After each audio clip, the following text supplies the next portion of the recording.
Hi, my name is Demetrius Freeman. I'm from Sumter, South Carolina. I've been in Hawaii for about a year now.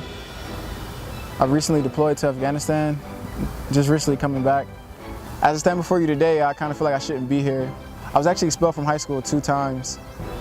To be able to turn around and pretty much make a 100% comeback from that is nothing short of a blessing. I'd like to thank all my parents, to my father, my grandmother, my brothers and sisters, and also I would not be here without my mom. Thank you. First off, I would like to thank USERPAC, the AFTSC, the 130th Engineer Brigade, the 84th Engineer Battalion, and also my unit, the 561st Warriors, First Sergeant Lopez, and also Captain Burgoon. Also like to thank my battle buddies, Sergeant Stoll, Sergeant Haley. Also would like to thank my squad and all my soldiers, because without them I couldn't be here. Well, my first deployment was to Helmand Province, Afghanistan. I was a newly promoted sergeant, so I had to learn a lot of things the hard way. Out there in Helmand Province, I actually lost somebody very, very close to me. He was my platoon sergeant, Sergeant First Class Young. Moving forward in my career, I just look back on him anytime that I get tired or I feel weary. He was my mentor and he was very, very close to me. So I use him as a motivational tool every day that I wake up. It was also a very, very humbling experience being away from my family in a new place. I also learned that there's always somebody less fortunate than you. So I always be willing to lend a helping hand. Some community service activities that I participated in was actually being an MWR youth basketball coach. I had the pleasure of teaching a bunch of very, very rambunctious kids. I enjoyed every single minute of it. Another one of my community activities involved feeding the homeless. Sometimes I just feel like it's necessary to give back to those who need it. Anytime I can spare a helping hand, I'm more than happy to.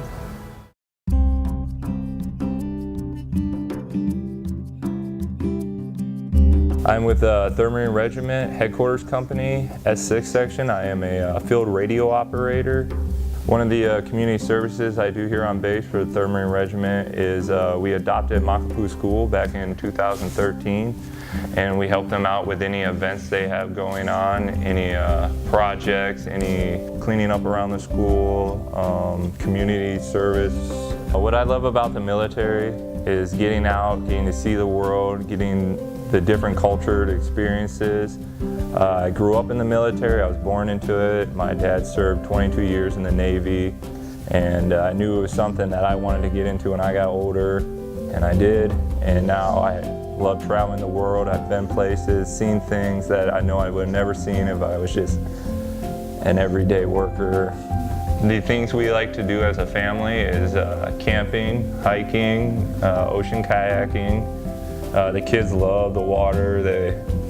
Little Breslin here, she's a fish. She loves being out there. She loves swimming. Henry, we're getting him there, but he's a climber. He climbs up the side of mountains everywhere around here. As you can see, they're wild ones, but you get them inside, they go crazy. You put them outside, and they're free to do whatever they want. One of the challenges as a parent in the military is being away from my family, my kids. But I do love what I do, and I have no regrets. One of the difficult things with him being in the military is just when he's gone, having to take care of everything in the household by myself. He's missed the birth of our son, and shortly after our daughter was born, he had to go do some training. But you always make things work. So. Twice a week I take the kids to the YMCA play morning, try out all kinds of new toys and stuff. They get to do some singing and dancing. It's been great having services like that to help keep the kids occupied. It helps all of us spouses, gives us something to be doing while our husbands are all deployed.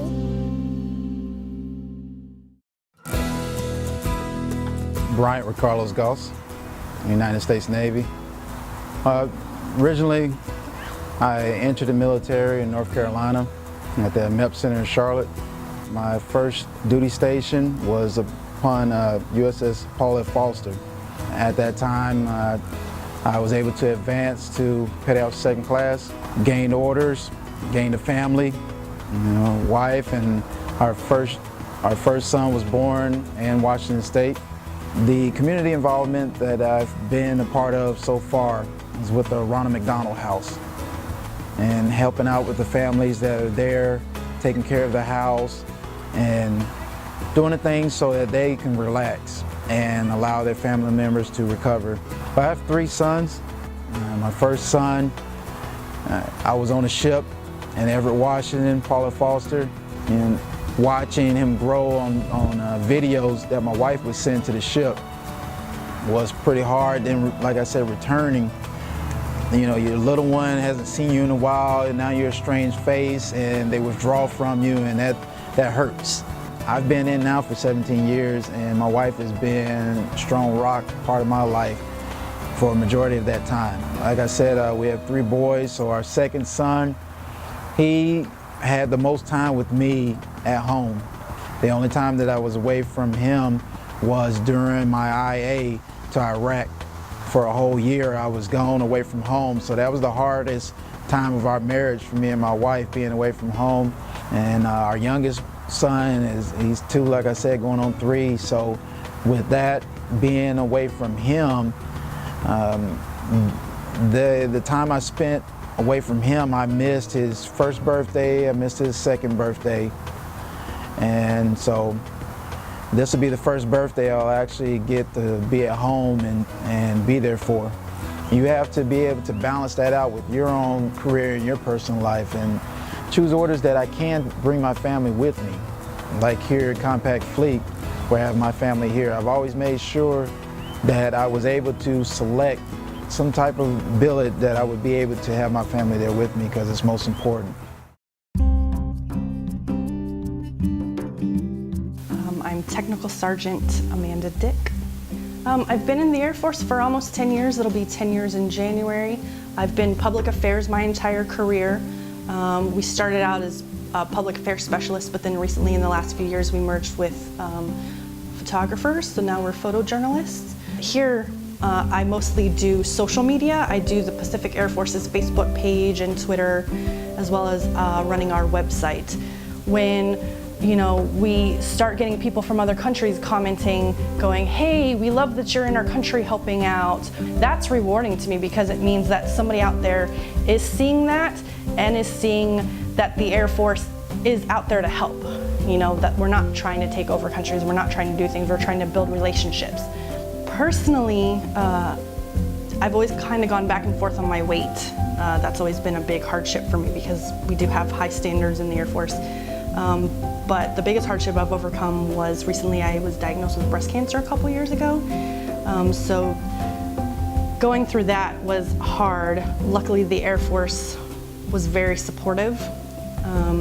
Both where I used to be stationed and here, my leadership was really good about supporting me so that I could get through it and stay in the Air Force. So because of how personal breast cancer is to my family, with not only my mom, my grandmother, and my aunt having had breast cancer, but with me, I've always been involved with various cancer, research and funding, different types of walks, but more so now that I am a breast cancer survivor. Like last year I did the Susan G. Komen Race for a Cure. This year I'm doing American Cancer Societies.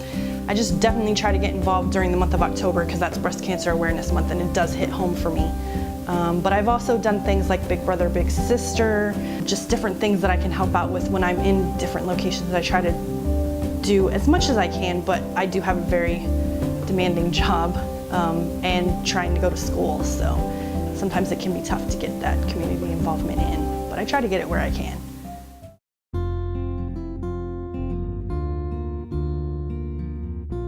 My name is Dennis Buteris. This is my wife, Lori. We have 2 kids. My daughter, Abigail, she's 10. My son, Jacob, is 7. I joined the Marine Corps out of high school in 1999. Lori joined the Navy the year after. Shortly after she got out of the Navy, I joined the Coast Guard, and I've been in the Coast Guard ever since, so the last 11 years or so. Our first oldest daughter, Abigail, she is autistic. So that was quite a challenge in itself. And then our son Jacob, born a couple years later, has a disease called spinal muscular atrophy type 1. It's a progressively degenerative disease. As of right now, there's no cure. It's always fatal. We've been fortunate that the Coast Guard has been more than understanding and accommodating our situation, making sure we have what we need or that we can take care of our son when extra care is required. When we got the news about Jacob, it was life-changing. I mean, who is ever prepared to hear your kid has got 2 years to live? I don't think anybody can handle that. And Dennis's command was very gracious in giving us time to grieve. It's a grieving process.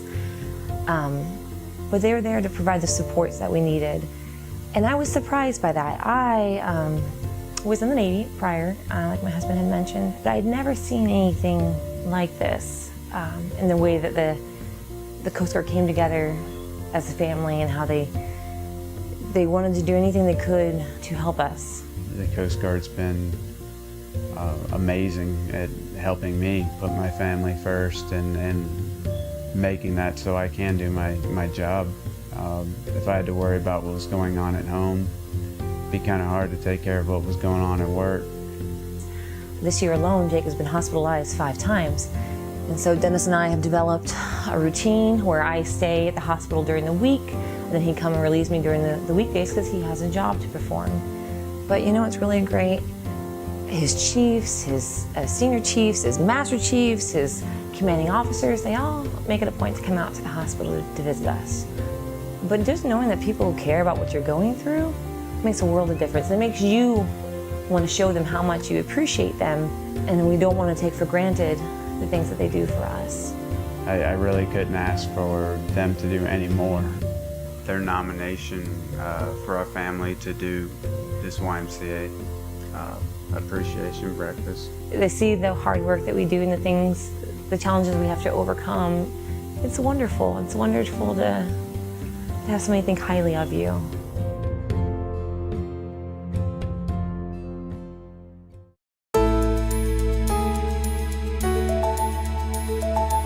Enlisted in the Army on June 29, 2001.